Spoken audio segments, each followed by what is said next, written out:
Hello friends, imagine कीजिए एक अंधेरी रात, लगातार हो रही बारिश और अचानक मेरी माँ की एक दर्द भरी चीख। उस रात एक बिच्छू जो बारिश से बचने के लिए घर में घुस आया था, मेरी माँ को डंक मार गया। कुछ ही पलों में पूरा गांव इकट्ठा हो गया। मोमबत्तियाँ, मंत्र, डर और अंधविश्वास, सब कुछ एक साथ। लेकिन इस अफरा तफरी के बीच जो सबसे ज़्यादा दर्द में थी, वही सबसे ज़्यादा मजबूत निकली, मेरी माँ।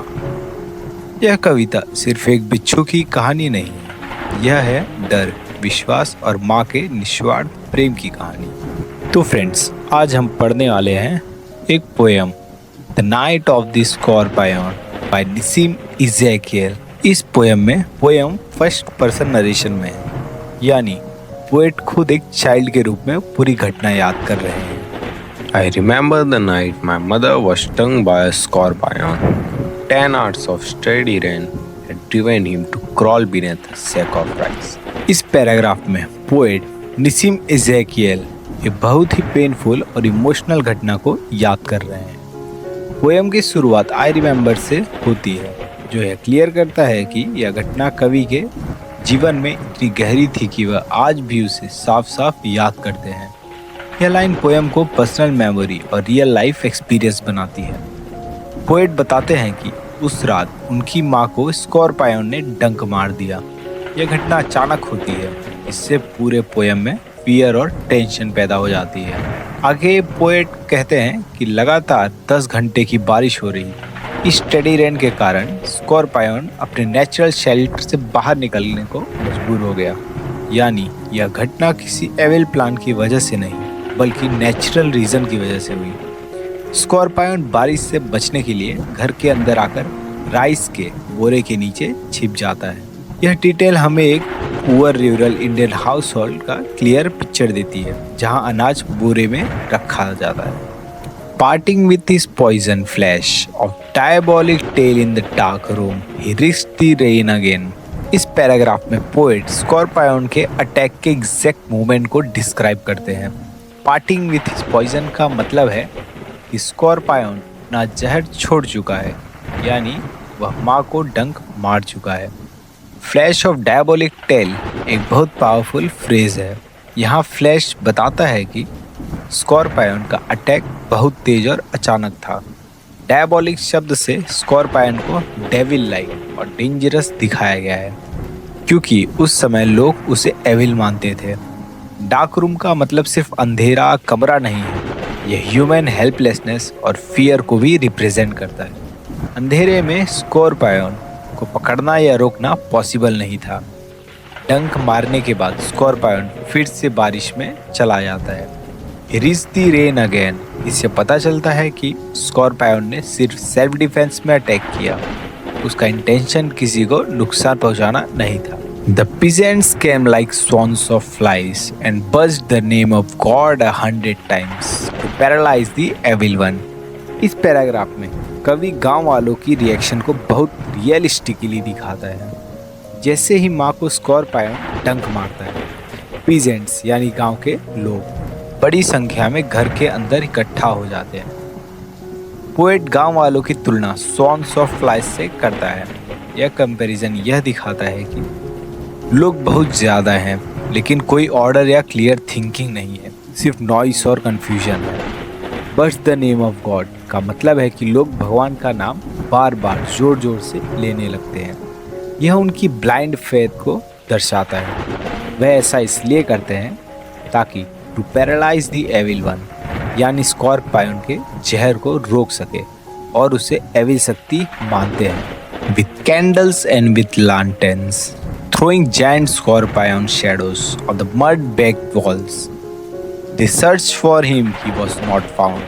They clicked their tongues with every movement that scorpion made his poison moved in mother's blood, they said.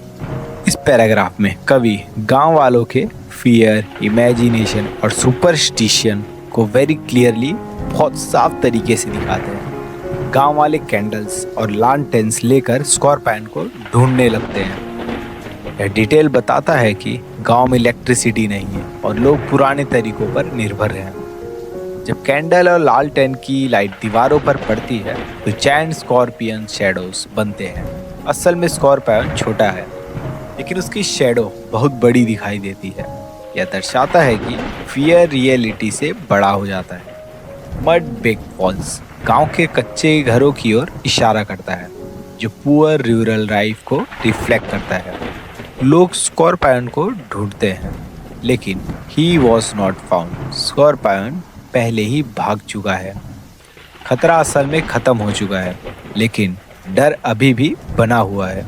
इसके बाद लोग टंग क्लिक करते हैं जो एक कॉमन सुपरस्टिशन है। उनका मानना है कि इससे एविल दूर रहता है। वे यह भी कहते हैं कि अगर स्कॉर्पियन जरा सा भी हिलेगा तो उसका पॉइजन मदर के ब्लड में फैलता रहेगा। यह पूरी तरह अनसाइंटिफिक बिलीव है। May he sit still, they said. May the sins of your previous birth be burned away tonight, they said. May your suffering decrease the misfortunes of your next birth, they said. इस paragraph में poet गांव वालों की blind faith और कार्मिक beliefs को सामने लाते हैं। गांव वाले बार बार कहते हैं मे ही सिट स्टिल, यानी स्कॉर्पियन हिलना बंद कर दे ताकि जहर आगे न फैले। यह बिलीफ पूरी तरह साइंटिफिक नॉलेज से दूर है। इसके बाद लोग माँ के दर्द को प्रीवियस बर्थ के सिंस से जोड़ देते हैं। वे मानते हैं कि आज की सफरिंग पिछले जन्म के पापों को जला देगी। यह इंडियन सोसाइटी में प्रचलित रीबर्थ और कर्मा थियरी को दिखाता है। गांव वाले आगे कहते हैं कि माँ का आज का दर्द उसके नेक्स्ट बर्थ की मिसफॉर्चून्स को कम कर देगा। यानी वे पेन को पनिशमेंट नहीं बल्कि प्यूरिफिकेशन मानते हैं। यहाँ एक स्ट्रॉन्ग आयरनी दिखाई देती है।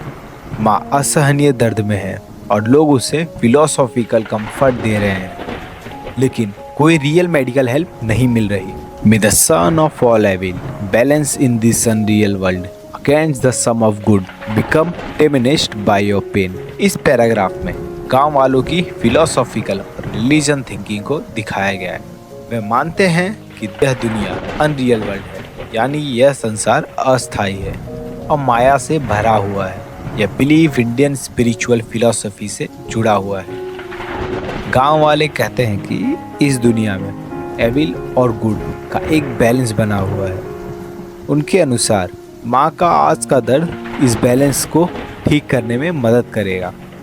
वे मानते हैं कि माँ की सफरिंग से दुनिया की कुल एविल फोर्स कम हो जाएगी, यानी वे एक व्यक्ति के दर्द को पूरे संसार की भलाई से जोड़ रहे हैं। यहाँ पोएट एक बार फिर आयरनी दिखाता है।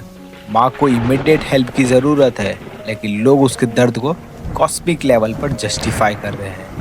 मे the poison purify your flesh of desire and your spirit of ambition, they said, and they sat around on the floor with my mother in the center, piece of understanding on each face। इस paragraph में poet गांव वालों की extreme superstition और false satisfaction को बहुत प्रभावी तरीके से दिखाते हैं।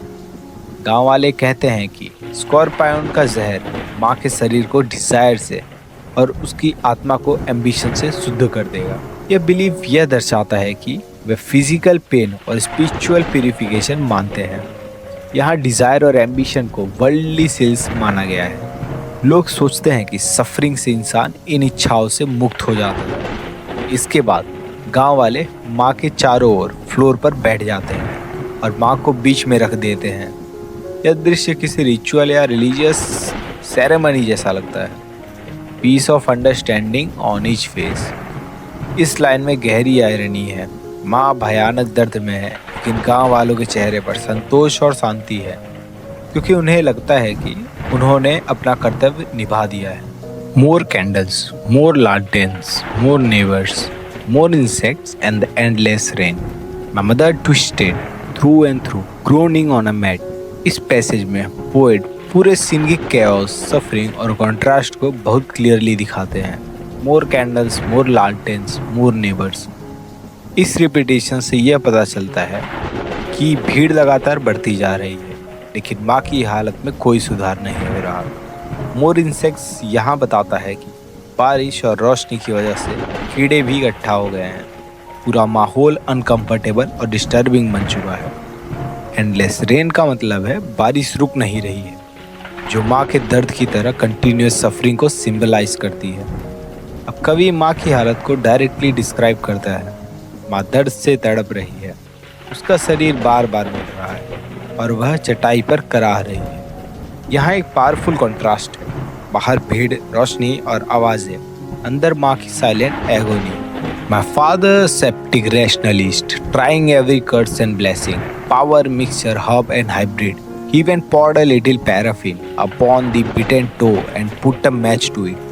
इस पैसेज में पोएट अपने फादर के कैरेक्टर और अप्रोच को क्लियरली सामने लाते हैं। पोएट कहते हैं कि उसके पिता एक सेप्टिक और रैशनलिस्ट थे, यानी वे ब्लाइंड फेथ और सुपरस्टिशन में विश्वास नहीं करते थे, बल्कि रीजन और लॉजिक को मानते थे।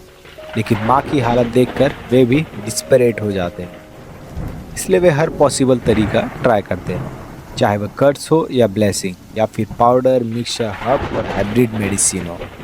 यहाँ पोएट दिखाते हैं कि जब अपने को दर्द में देखते हैं तो इवन रैशनल इंसान भी इमोशनल हो जाता है और हर ऑप्शन अपनाने लगता है। सबसे शॉकिंग लाइन है, फादर माँ के बिटेन टो पर पैराफिन डालते हैं और माचिस जलाते हैं। यह तरीका डेंजरस है, लेकिन उन्हें लगता है कि हीट से पॉइजन न्यूट्रलाइज हो सकता है। यह एक्ट फादर की हेल्पलेसनेस और एंजाइटी को दिखाता है। साइंस भी यहाँ इमीडिएट सॉल्यूशन नहीं दे पा रही। I watched the flame feeding on my mother. I watched the holy man perform his rites to tame the poison with an incantation. After 20 hours, it lost its sting. इस passage में poet एक silent observer के रूप में सामने आते हैं। Poet bar bar I watched कहते हैं, जो यह दिखाता है कि वह एक चाइल्ड है जो हेल्पलेस होकर माँ की सफरिंग देख रहे हैं। Flame feeding on my mother, यह लाइन बहुत पेनफुल है। यह लिटरली उस आग को दिखाती है जो पिता ने पैराफिन पर लगाई थी, लेकिन सिंबॉलिकली यह माँ के दर्द और जलन को भी दर्शाती है। इसके बाद पोएट बताते हैं कि एक होली मैन आते हैं जो पॉइजन को शांत करने के लिए राइट्स और इनकेंटेशन यानी कि मंत्र करते हैं। यह फिर से सुपरस्टिशन और ब्लाइंड फेथ को दिखाता है। यहाँ पोएट बिना डायरेक्टली कुछ कहे साइंस, फादर और सुपरस्टिशन, होली मैन दोनों को एक साथ रख देते हैं। लेकिन पोएम का सबसे इम्पोर्टेंट पॉइंट आता है, after 20 hours it lost its sting. Poison किसी मंत्र आग की वजह से नहीं गया, बल्कि टाइम के कारण उसका असर खत्म हो गया। नेचर ने खुद हीलिंग कर दी। My mother only said, thank god the scorpion picked on me and spared my children. इस पैसेज में पूरी कविता का इमोशनल क्लाइमैक्स और सेंट्रल मैसेज छिपा हुआ है। इतनी भयानक पीड़ा सहने के बाद भी माँ शिकायत नहीं करती, न ही वह गांव वालों की अंधविश्वास या पिता के पेनफुल इलाज पर कुछ कहती है। माँ बस इतना कहती है, थैंक गॉड। यह ग्रेटिट्यूड और ह्यूमिलिटी को दिखाता है। वह भगवान का धन्यवाद करती हैं, भले ही उन्हें कितना भी दर्द सहना पड़ा हो। द स्कॉर्पियन पिक्ड ऑन मी, यह लाइन माँ के सेल्फलेस नेचर को दर्शाता है। वह अपने दर्द को इनसिग्निफिकेंट मानती हैं। सबसे पावरफुल लाइन है, एंड स्पेयर्ड माय चिल्ड्रन। माँ के लिए उसका जीवन या दर्द नहीं, उसके बच्चों की सुरक्षा सबसे इम्पोर्टेंट है। यहाँ पोएट इंडियन मदर को एक सिंबल ऑफ सेक्रीफाइस और अनकंडीशनल लव के रूप में दिखाते हैं। सो फ्रेंड्स, आज की पोएम बस यहाँ पे खत्म होती है। तो अब हम मिलते हैं नेक्स्ट पोएम में।